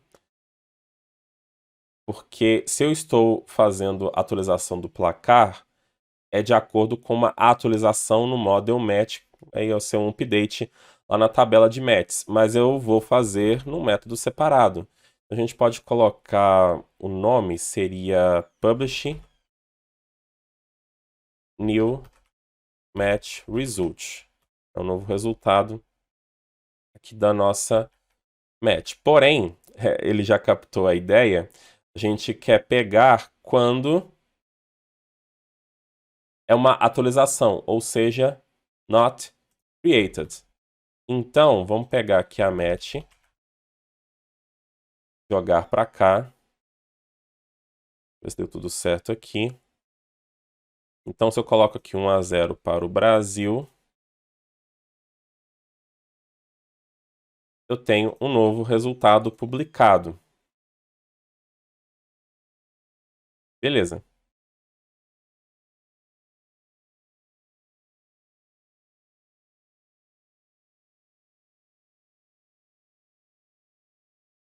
Agora, a gente vai colocar aqui também a publicação das ações. Então, quando acontece uma ação, vou fazer um publishing action adicionada. Então, é só fazer a mesma ação aqui, passo a action. Ele em cima, passo a action também. Tá, então, quando uma action foi criada, a gente vai fazer essa notificação. Inclusive, até esses comentários aqui ficam interessantes, porque a gente vai ter um publish mesmo a gente vai publicar uma mensagem. Tem os eventos também de update. Imagina que uma ação, eu cadastrei ela errado e eu posso querer alterar aquela ação. Então também eu teria o evento de update, mas a gente não vai chegar a esse nível de especificidade, mas você precisa entender que do administrativo eu preciso rastrear as mudanças tanto de criação, de atualização e até de exclusão e notificar quem esteja interessado, no caso lá o serviço de consolidação. Beleza. Vamos fazer esse teste aqui também. Então eu tenho a minha match. Eu vou colocar aqui que o Messi fez a Argentina. Ele fez um gol também. Então pronto. Uma vez que isso aconteceu, eu tenho uma ação criada. E olha só, vai ter também um match result published. Por quê? Quando a gente faz a mudança na action, acaba resultando também na atualização da match. Aí a gente precisa pensar aqui numa maneira de gerenciar isso. Eu poderia publicar de novo o resultado. Nesse caso aqui vai mudar o gol, né? A Argentina fez um gol, eu salvei. Olha só. Isso poderia ser um red card que aconteceu, um yellow card, ou alguma outra coisa, um cruzamento, mas não foi necessariamente um gol. E ele lançaria, por causa aqui da relação entre action e match, ele publicaria um novo resultado, o que não estaria correto. Então seria interessante que aqui na publicação do novo resultado, a gente olhasse se o resultado atual é diferente do resultado antigo. Se a instance que a gente está aqui mudou em relação lá ao goal com o que a gente tinha antes. Então dá para a gente poder fazer uma seguinte situação aqui. A gente vai criar um outro receiver. Vou colocar assim, vou chamar ele de get old match. E aí a gente vai ter exatamente isso aqui. Nós temos um outro sinal que não é o post save, que é o que está acontecendo depois de criar, depois de atualizar. Tem o pré-save. E aqui o sender vai ser o match. Esse pré-save está aqui também nos sinais dos models do Django. Então, quando acontecer um pré-save, ele ou vai criar ou ele vai atualizar. Então, eu vou chegar aqui na instância e vou adicionar uma nova variável. Estou adicionando essa variável em tempo de execução na instância do próprio match. Vou chamar ela de pré-save-instance, consultando a match lá do banco de dados, que é com os dados antigos, mas aqui eu vou ter a minha match, pode ser que eu estou criando, mas se eu atualizei vai ser uma match diferente. Então a match com os dados atualizados está aqui, eu vou guardar a old nessa variável. Beleza. Aqui eu tenho que tomar cuidado, porque como esse evento também ele vai ser capturado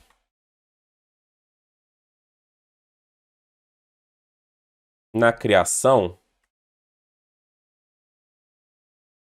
ele vai tentar fazer aqui uma consulta, isso aqui vai falhar, esse get ele lança uma exceção quando ele não encontra. Então colocando try catch, eu coloco que o valor desse pré-save instance vai ser none, para a gente evitar qualquer tipo de problema. Então agora aqui na hora de publicar um novo resultado, eu quero quando uma new match, melhor, quando a match está atualizada, é um evento de atualização e... Será que o Copilot consegue ajudar? Eu acho que ele vai conseguir terminar a lógica. Quando o pré-save instance, ponto. É exatamente isso aqui. Go A. Então, eu estou verificando o resultado, o goal, na verdade, do team A e do team B, para ver se eles são diferentes. Se o resultado, na verdade, se o goal for diferente para o time A ou para o time B, e é não created, ou seja, é updated, então significa que o resultado mudou, ou do time A ou do time B. É atualização, eu devo publicar o meu evento. Beleza. Então vamos chegar aqui agora, para poder validar esse ponto. A gente pode criar aqui, sei lá, colocar aqui a Messi levou um cartão amarelo aos 15 minutos. Foi salvo. Então agora eu só tenho a ação criada. Para que o resultado mude, eu vou ter que colocar... Pô, vocês não falaram que eu estou puxando o saco da Argentina? Vou colocar 2-1 para o Brasil. Então, ele conseguiu publicar. Se eu ficar salvando aqui outras coisas, vai que, sei lá, eu salve... Eu mude aqui a data. Não vai ter nenhum evento publicado, não teve nenhum print aqui, exatamente porque o meu resultado não mudou. Então, olha só, uma manipulação que a gente pode fazer às vezes do pré-save, de usar aqui uma variável, para poder fazer comparação entre a modificação nova e a instância antiga. Então, com esses eventos que já estão feitos aqui, a gente consegue fazer essa publicação. Então, depois, quando o Apache Kafka for introduzido aqui, eu vou voltar nesse arquivo para a gente poder terminar essa implementação só fazendo a publicação de fato. Mas a gente adicionou tudo que precisava. Agora convém falar sobre um model que a gente fez aqui, que ele não vai ser de fato usável nessa lógica, que é o meu time. O meu time não vai ser cadastrado nesse nosso exemplo no admin. Ele vai estar no microserviço do Wesley. Então ele vai ficar aqui apenas como este model. É apenas decorativo. Ele não tem utilidade pública. É basicamente isso, tá? A gente usou aqui para poder ver como que o Django se comporta com o relacionamento many-to-many. Vai ser o microserviço lá de consolidação que vai guardar qual é os players que eu escalei. A gente só vai criar o player com o valor inicial, beleza. Então, passamos lá para o microserviço de consolidação e já vai estar ok. Agora, para finalizar esse microserviço, nós vamos trabalhar com a configuração de banco de dados e outras coisas de forma dinâmica utilizando variáveis de ambiente. Porque tudo que está configurado aqui, que está no settings, está hard-coded, está no próprio código. A gente não consegue mudar isso de um modo fácil. Variáveis de ambiente permite que a gente tenha a configuração da aplicação conforme a gente quiser, sem mudar o código. Então, a gente tem informações como esse secret, como esse debug, como banco de dados, que tudo vai virar variável de ambiente. Então, vamos lá. A gente precisa configurar isso tudo em cada máquina que a gente quiser, tem que ser configurável. Vamos colocar aqui um debug igual a true. O debug serve para a gente poder ter a tela de erros. Inclusive, deixa eu até ver se eu consigo fazer aqui forçar um erro aqui qualquer. Deixa eu ver se eu colocar um teste aqui. Será que ele vai... mostrou página de erros. Esse page not found ele só aparece quando aquele debug está igual a true. Em modo produção, a gente não vai ficar mostrando quais são as rotas disponíveis do Django. Então isso tem que ser configurável. A gente tem que conseguir desativar e ativar isso facilmente. A secret key serve como uma chave para o Django poder criptografar informações como a senha e etc. Ele está até falando aqui, ó, não use isso em produção, cria aí só outra secret, mas aqui a gente vai continuar utilizando esse valor, né, eu não vou gerar um valor novo aqui, tá? Agora, o próximo vai ser esse allowed hosts. Isso aqui é muito importante em produção. O Django tem um dispositivo de ver se o endereço que está sendo utilizado para poder acessar esse sistema, vamos supor, às vezes que eu utilize um etc/hosts e coloque aqui um, sei lá, domínio.test, ele vai ver se isso está devidamente permitido. Então, aquele allowed hosts ali é uma lista de endereços permitidos. Aqui, para desenvolvimento, não tem sentido nenhum utilizar, mas em produção tem. Depois a gente vai acabar subindo essa aplicação aqui. Então, o que a gente vai acabar fazendo é utilizar o allowed hosts com asterisco, mas eu poderia colocar tipo domínio.test, enfim, colocar vários aqui entre vírgula e depois eu puxo para lá. Por enquanto a gente não está puxando nada lá, mas eu vou deixar aqui como asterisco para deixar tudo aberto. Em questão do banco de dados, eu vou até deixar a sugestão do Copilot, que ele ajuda demais para a gente poder evoluir. Em vez da gente ficar criando ali várias variáveis para colocar as credenciais do banco, eu posso ter uma DSN, colocando tudo numa linha só. Então, se eu quiser trabalhar com o Postgres da vida, eu posso utilizar essa linha aqui, mas a gente não tem o Postgres no momento, a gente vai trabalhar com SQLite. Então, o SQLite seria dessa forma. A gente usa o protocolo ali como o vendor, o nome do banco. No caso desse SQLite, a gente está apontando aqui para esse arquivinho. Né? Show de bola. São essas variáveis que a gente precisa a princípio. E agora, como que a gente vai puxar essas variáveis? Eu consigo, através do pacote de OS do Django, eu consigo capturar essas variáveis, né? Eu consigo usar aqui o environ, e aí eu faço um get da variável, mas isso aqui representa um risco, porque variável de ambiente é tratado tudo como string. Aqui no caso do debug. Debug a gente vai tratar, é melhor tratar como boolean. Então isso se torna inseguro para ser manipulado. Às vezes eu posso achar que está sendo manipulado correto e não está, estou tratando o valor como booleano e não está. Isso causa uma série de problemas na nossa aplicação. Então o que a gente vai acabar fazendo é instalando aqui um pacote que vai se integrar com o próprio Django e ele vai nos ajudar a ler essas variáveis, a converter já para os valores que a gente precisa. Então vou usar o pip env install Django environ. O pacote aqui é bem bacana. Ele fazendo aí a instalação. Agora, o que eu vou acabar fazendo aqui? Eu vou importar esse environ. Aqui a gente importa somente com esse nome. E depois do base-dir, que vai definir o nosso diretório do projeto, eu vou chamar o environ.env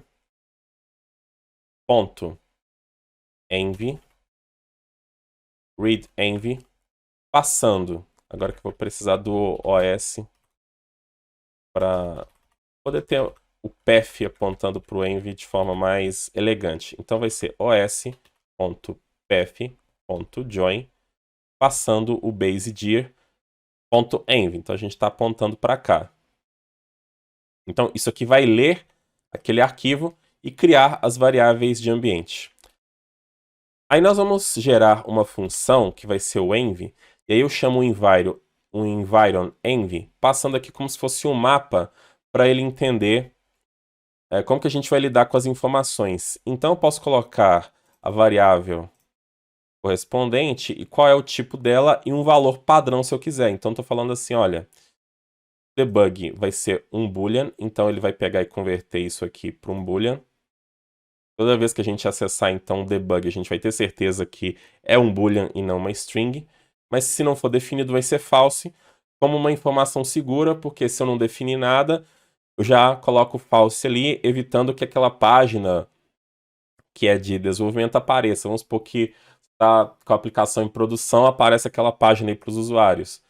É muito ruim esse tipo de comportamento. Eu posso fazer também para o allowed hosts, falando que o valor vai ser uma lista, então eu posso colocar os valores separados por vírgula.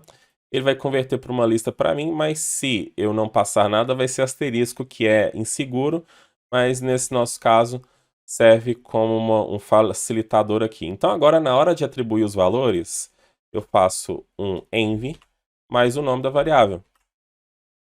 Aqui no allowed hosts eu faço env mais o nome da variável. Aqui no secret também a mesma coisa. Aqui já é string, a gente não precisa delimitar nada ali. Então, agora a gente consegue fazer as configurações de forma dinâmica.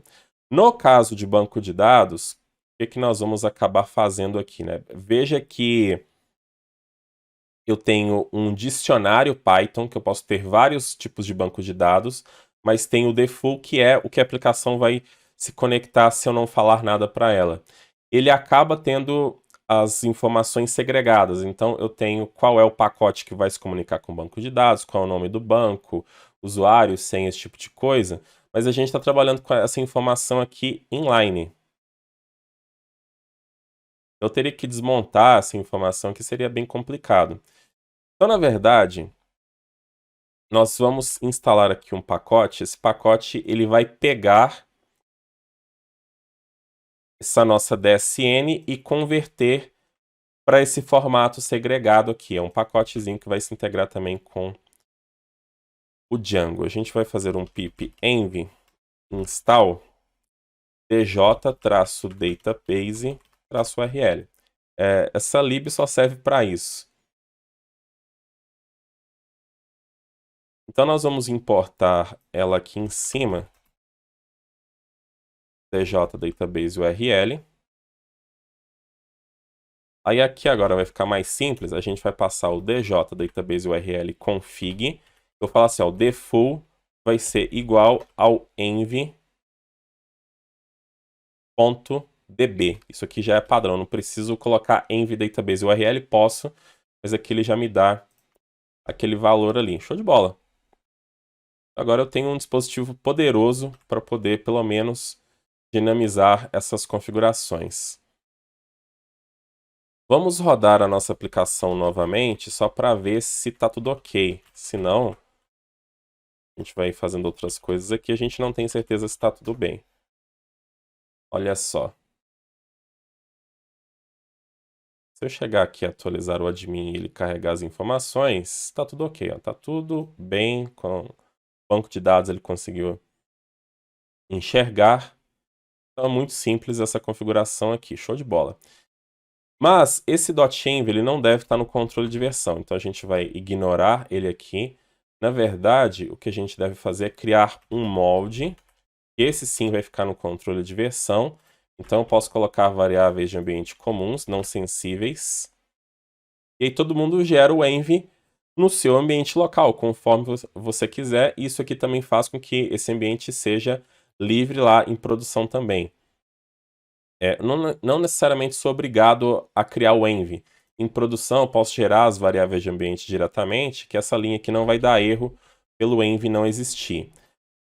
Mas, para desenvolvimento, seria interessante que quando a gente subisse essa aplicação, já subisse com tudo necessário. Que a pessoa não tem que copiar o env. Poderia você colocar uma instrução ali, copia ali o env, gere o env, coloca as suas variáveis antes de subir. Mas como a gente tem uma ferramenta como o Docker, a gente pode automatizar todo esse processo. Então, eu gosto de criar uma pastinha aqui, .docker. Eu vou criar um script inicial quando o container estiver iniciando, que vai ser esse startdev.sh. Então, eu vou falar que esse script ele vai ser executado com o bash do Linux. Então, vamos pensar o que eu precisaria executar para poder deixar essa aplicação toda pronta para uso. Preciso primeiro instalar as dependências, mesmo que elas já existam. Então, pipenv install. Eu preciso também fazer a execução da migração, deixar tudo migrado ali, tudo bonitinho. Então, vou colocar aqui um pipenv run python manage pymigrate. Por que eu não coloquei apenas python manage pymigrate? Porque isso aqui não está funcionando com o virtual env. Ele vai executar e não vai conseguir encontrar as bibliotecas. Com o pipenv run, ele vai executar dentro do virtual env. E aí a gente para que a aplicação contail -f/dev/null. Então lá no nosso Dockerfile,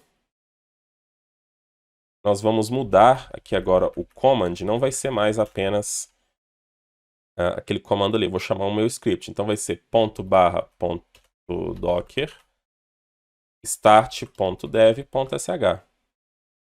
Como a gente vai executar isso diretamente, tem que ser feito um chmod mais x no arquivo, senão o Linux vai dar problema de permissão. Beleza. Tá? Por enquanto, eu não vou testar isso aqui. Eu quero fazer uma outra coisa nesse projeto, que é já dar um usuário padrão para poder subir e também esses dados que a gente foi manipulando aqui. Já posso ter dados de teste, dados iniciais para a nossa aplicação.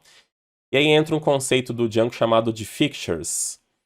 que são esses dados de teste que a gente pode colocar. Na verdade, eu posso usar a Fixture não só para teste, não só para desenvolvimento, mas também para produção. Eu vou rodar aqui um comando no terminal, vai ser o Python, manage_py, dump, data, app. Ele vai gerar um JSON com todos os dados do banco de dados. Ele fez um dump em formato de JSON. Então, eu vou gerar uma pastinha Fixtures com o arquivo JSON, vai ser o initialdata.json.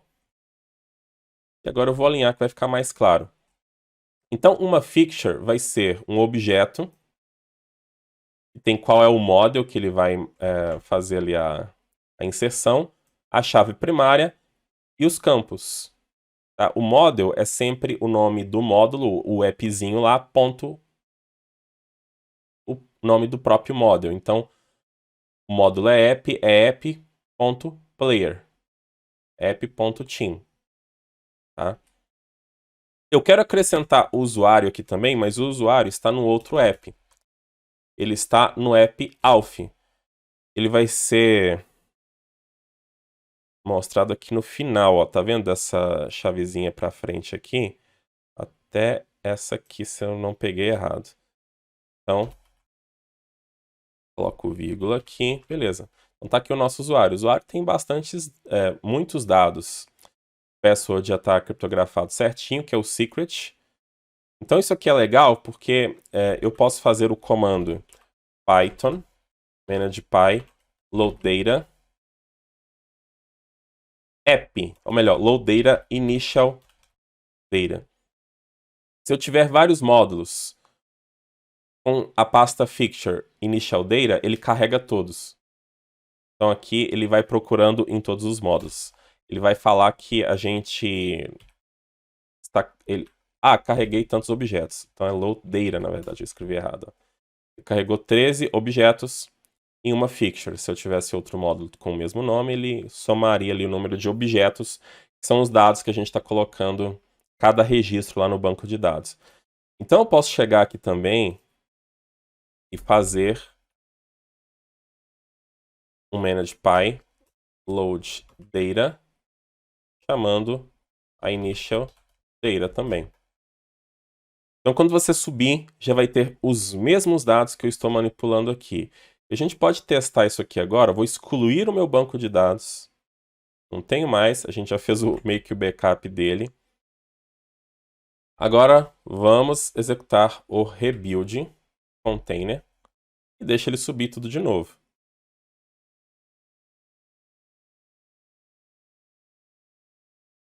Tomara que não dê erro, né?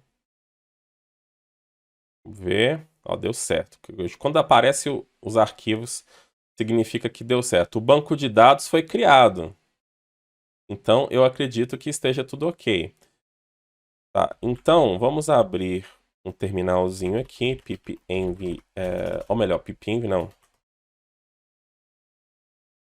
Aí vai ser run server na porta 8000. Na verdade, ele pegou aqui sem o virtual env. Ele não pegou minha configuração do virtual env ainda, é porque ele instalou a extensão do Python agora. Acabou de instalar, agora sim. Quando a gente faz o rebuild, ele instala, demora um pouquinho, aí depende da sua internet. Inclusive agora ele nem vai mostrar aquela mensagem ali do bind da porta, porque ele já pegou a configuração da porta que estava aqui. Então, vamos voltar aqui para o nosso admin. Você vai ver que ele vai exigir a autenticação de novo, porque a gente quebrou o banco de dados, não tem mais a sessão.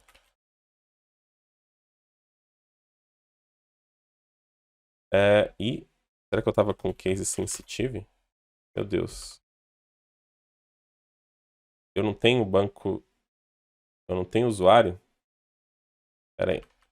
Tá maiúsculo.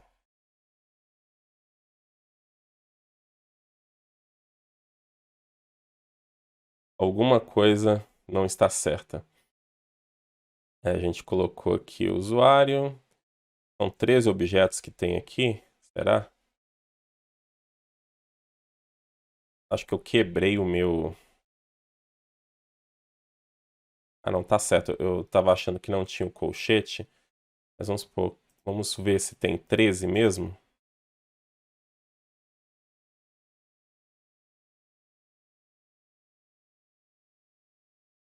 Vamos ver aqui. 1, 2, 3, 4, 5, 6, 7, 8, 9, 10, 11, 12, 13.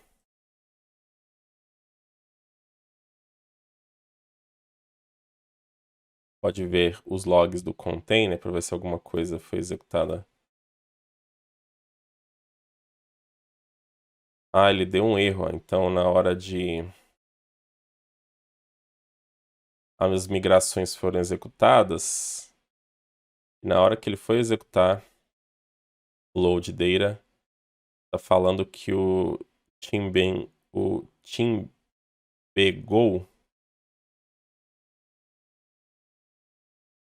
tem alguma coisa errada aqui com a nossa fixture. Vamos colocar nela e é na match. Aqui são...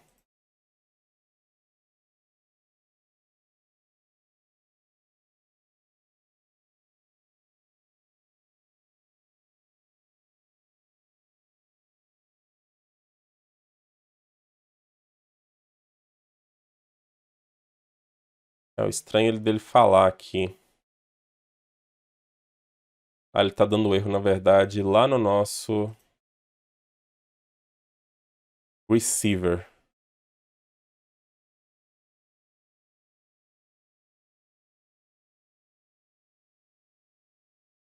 Porque ele tá criando aqui, não deveria ter lançado o evento. Ele tá dando erro justamente aqui, ó.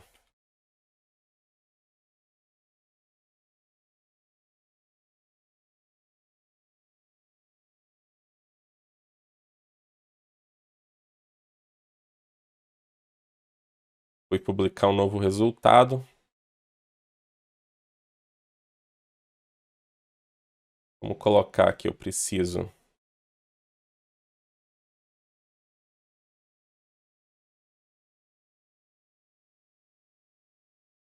de ter esse objeto. Precisa ser atualização, precisa ter esse objeto. E tem que ter a diferença de goals. Beleza. Vamos excluir o banco de dados. Fazer o rebuild novamente.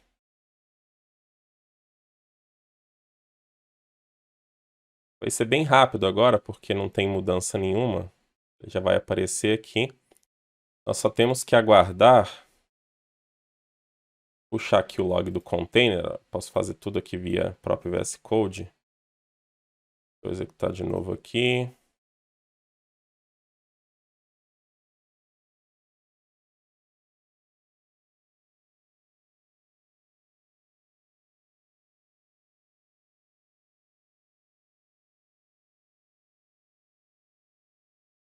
Ele realmente está dando um erro ainda no receiver, mesmo colocando aquela restrição.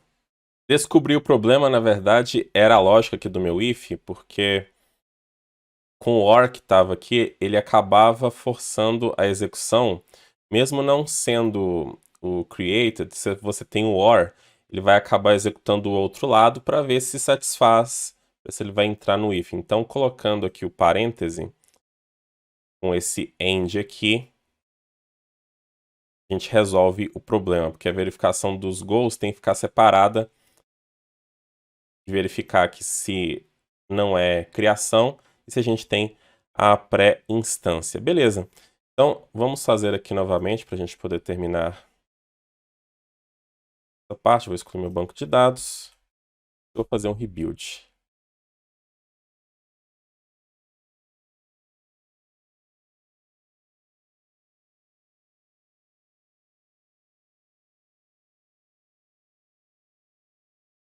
E eu tentando, na marra ali, logar com o meu usuário, né? Ele tá de novo fazendo ali os downloads, mas vamos tentar ver aqui o log do container novamente. Para ver se tá ok. Agora sim, ó. mostrou nenhum erro, e ele dispara ali os eventos. A Fixture, ela está usando a criação com os próprios models, então os eventos eles são executados. Agora a gente pode fazer aqui um Python. Opa! Toda hora o source ele mostra essa parte inicial. Melhor, aqui eu tenho que iniciar de novo um terminalzinho com o virtual env. Então pip env, melhor pip env não, Python, manage py, run server na porta 8000. Show de bola. Então vamos logar e tá aí, ó. Tudo que a gente tinha feito antes, como nós fizemos um dump, nós temos a match Brasil-Argentina, temos os times, está tudo cadastrado, pessoal. Então conseguimos com sucesso fazer a nossa aplicação em alguns minutos. Na verdade, o restante do tempo foram configurações de Docker, explicação, esses ajustes a serem feitos, mas está aí um pouco do que a gente consegue fazer com o Django. É uma ótima ferramenta para você poder ter na sua caixinha de ferramentas, porque de fato ela vai resolver esses problemas administrativos. É um dos pontos dessa aplicação. Consigo criar vários outros tipos de aplicação com o Django, mas onde ele é muito forte é na criação desse admin. Espero que vocês tenham gostado. Continue acompanhando a imersão. Tem o código-fonte, pratiquem bastante e espero que vocês evoluam após essa imersão e eu volto mais uma vez lá com o Next.js. Continue acompanhando a semana. Tchau, pessoal. Até a próxima.